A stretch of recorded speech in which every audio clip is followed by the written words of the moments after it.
sexuality sticks.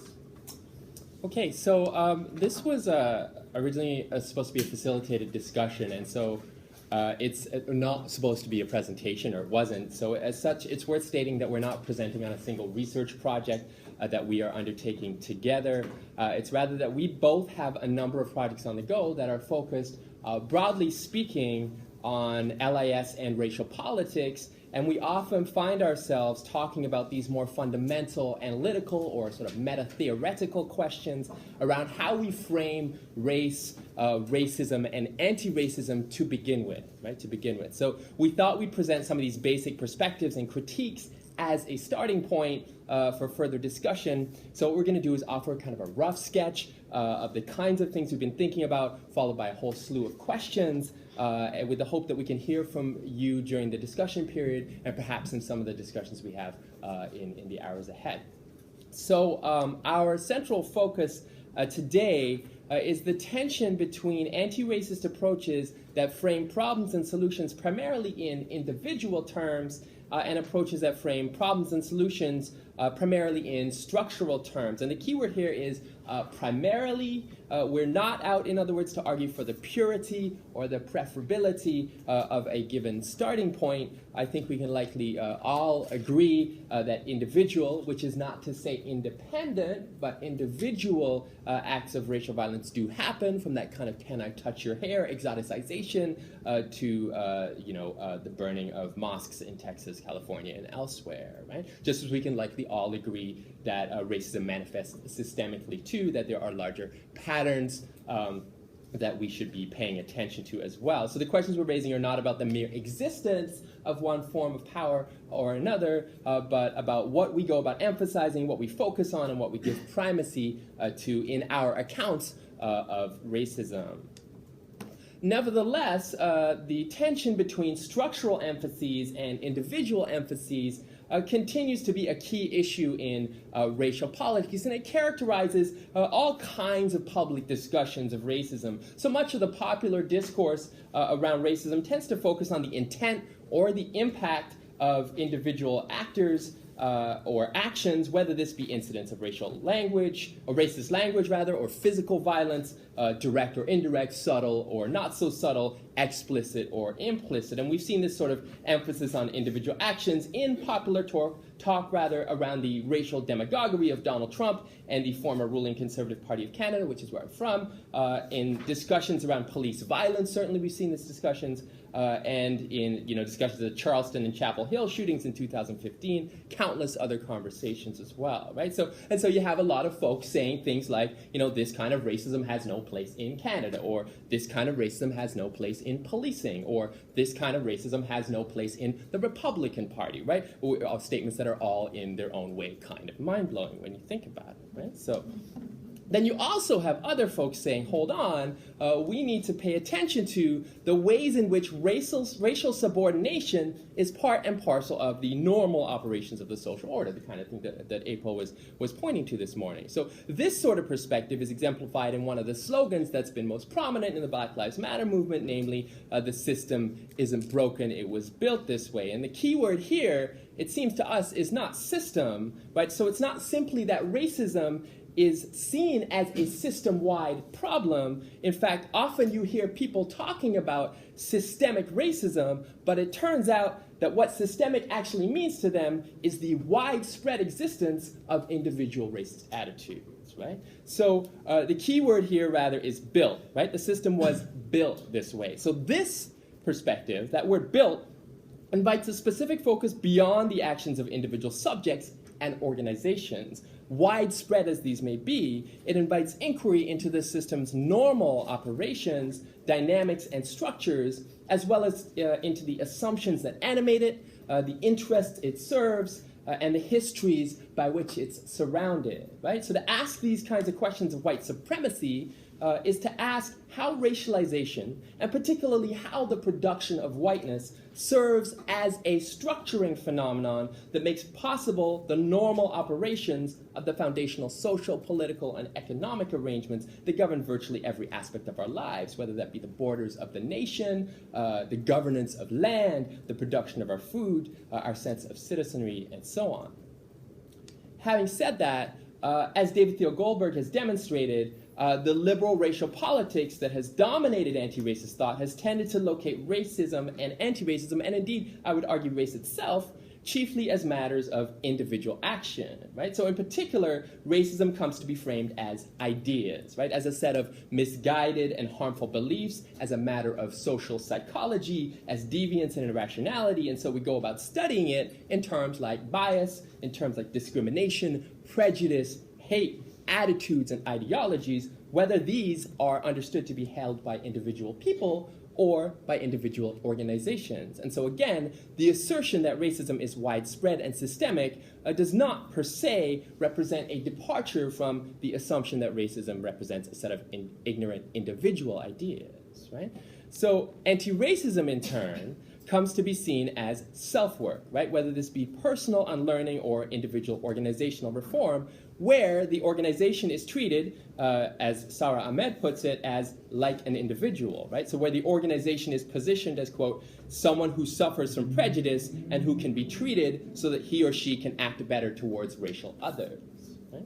So liberal anti-racist politics, in a nutshell, is about reform rather than revolution, about accepting and acquitting the basic premises that enable the existence of an organization of society, and about focusing instead on extracting and correcting misguided attitudes or choices through education, through policy reform, or criminal justice.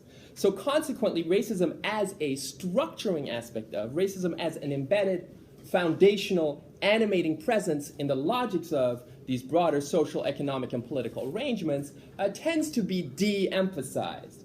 Indeed, as Goldberg and others have explored in some depth, the dominance of, including the official state and corporate endorsement of, individualist anti-racism really serves to extend the structural violence of contemporary capitalism through alignment with pervasive neoliberal emphases on the individual. So if racism is about individual error, if it's about private misjudgment, if it's about invocation of outdated attitudes, then there's really no need to question the foundations of the system itself.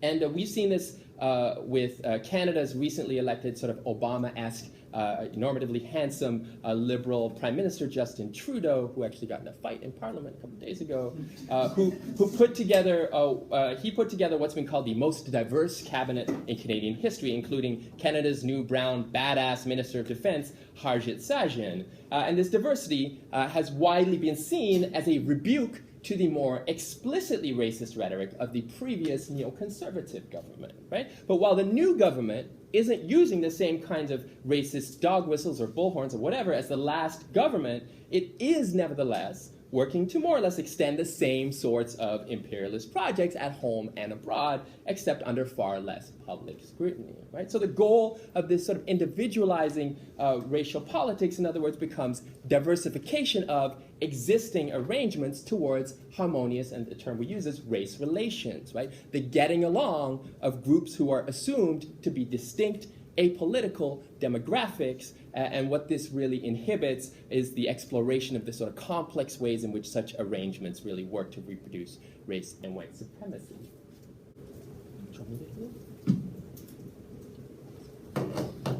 So what does all of this have to do with LIS? In order to answer this question, we can look to critique posed by scholars such as Lorna Peterson, Todd Honma, Lisa Hussey, and more recently, Mara Seal and Mandy Hank. Indeed, each has pointed to the ways in which dominant narratives of race or diversity in librarianship largely ignore or forego structural critique. In order to explore what story is being told instead, we'd like to review some of the ways in which the tendency to frame anti-racism as self-work surfaces in our profession.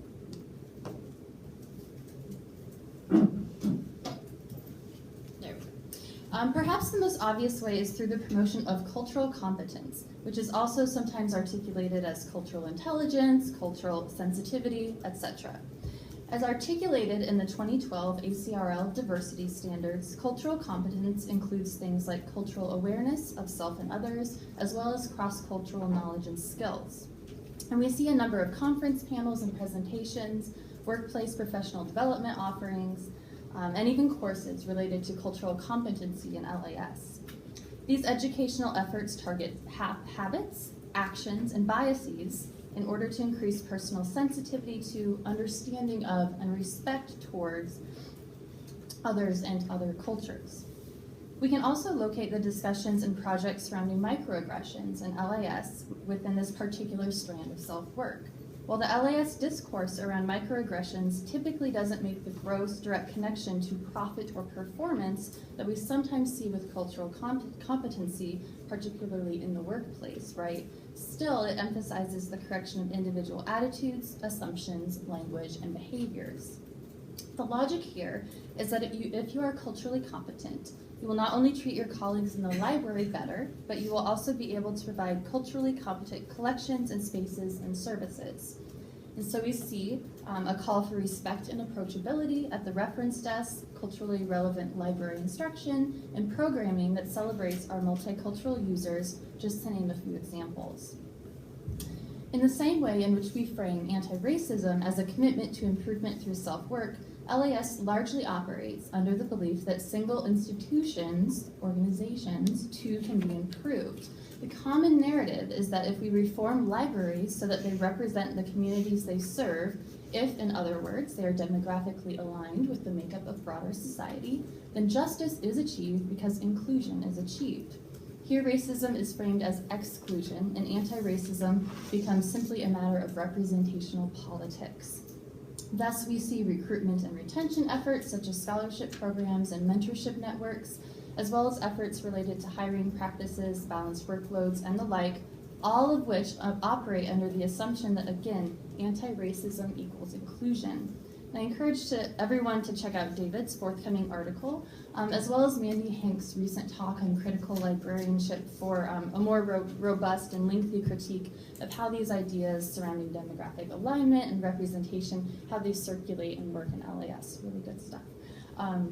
So again, to reiterate the concerns that David voiced earlier, when we treat libraries as curable on their own, when we approach organizations as things that can be reformed, we also assume they can exist or function outside of the social, economic, and political arrangements that produce them, and we neglect the importance of what Grant Thomas and Powell describe as interinstitutional dynamics, resource inequities, and historical legacies.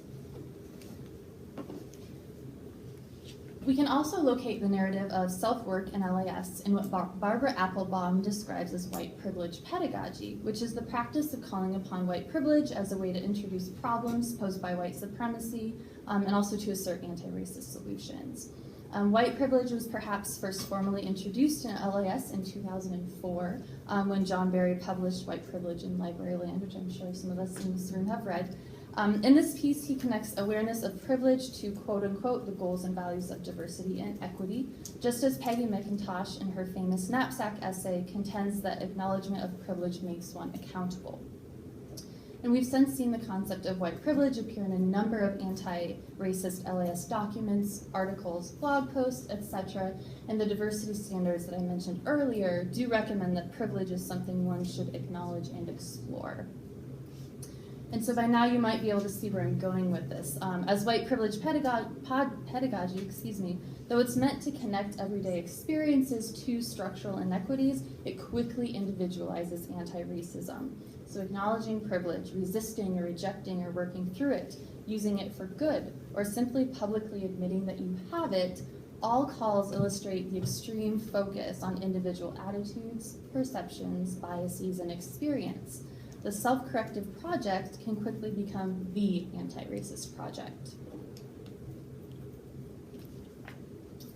When the focus on privilege emphasizes white privilege specifically, this can become even more problematic as it feeds into the practice of centering white people yet again in discussions of race, racism, and anti-racism. And I think April alluded to this in her opening talk, right?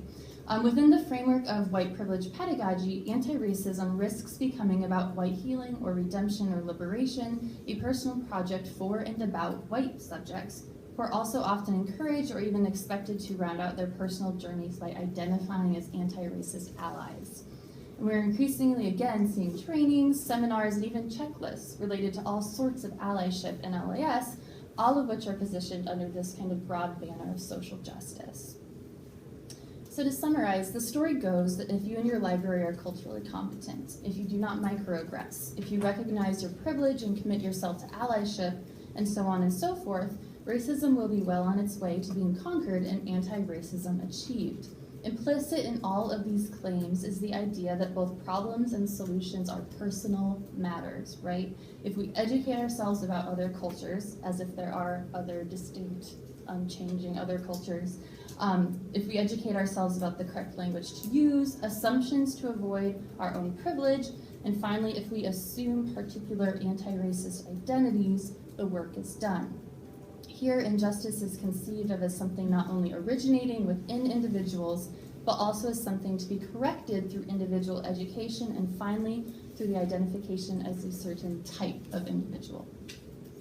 So to emphasize here, I'm just going to check that. Okay, good, we're good. All right, so to emphasize here, the point is not that analytics like allyship, like microaggressions, like representation, like white privilege, the point is not that these have no value in our field, right? We don't want to be misunderstood to be saying that, right? They do, right?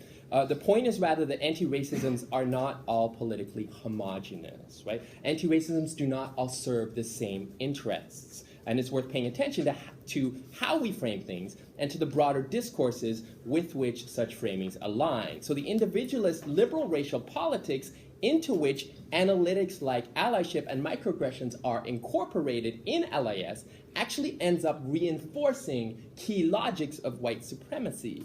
In short, individualist politics serve contemporary white supremacy just fine, because they shore up the idea that addressing white supremacy from an LIS standpoint basically boils down to aligning the field demographically with the nation and to correcting personal and organizational attitudes through self-work, to doing and commitments to doing and being better, right?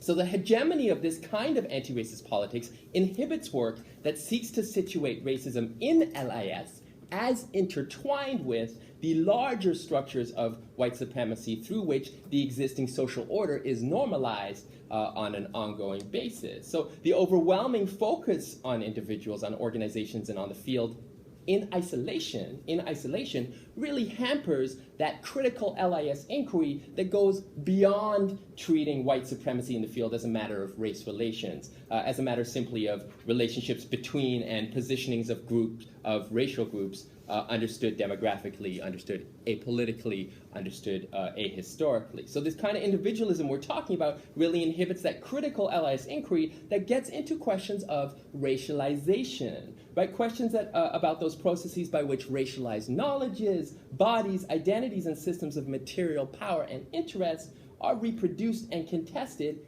in and through our field's basic assumptions and structures. And incidentally, I think the kind of work that Gina has done around constructions of normatively benevolent white femininity in North American library history in an article that I think is coming out fairly soon is among a handful of the kind of deeper critiques that go against the grain of the dominant sort of analytical approaches around race and diversity in the field.